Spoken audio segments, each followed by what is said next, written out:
some people are talking about Hillary Clinton. So Michael writes in and says this is a beginning of the end, not for President Trump, but for Hillary. And he talks about the connections between Paul Manafort and John Podesta. What do we know about that? The real connections that I see are Paul Manafort and Tony Podesta. So that's another sort of striking thing about the Manafort-Gates indictment that was unsealed today.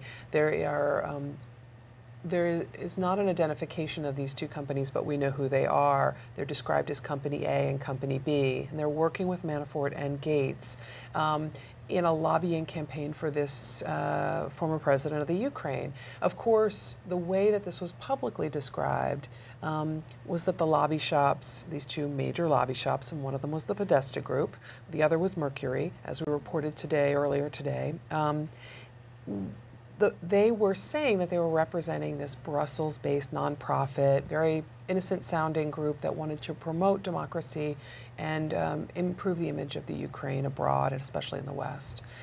That didn't trigger needing to say that you were trying to do something for the benefit of a foreign power. But secretly, behind the scenes, the indictment shows that Tony Podesta's group and Manafort and Gates seemed to know quite well that the client was the government of the Ukraine, and particularly this former president who had been forced out and wanted to return to power, a Russia-friendly political regime as it happens.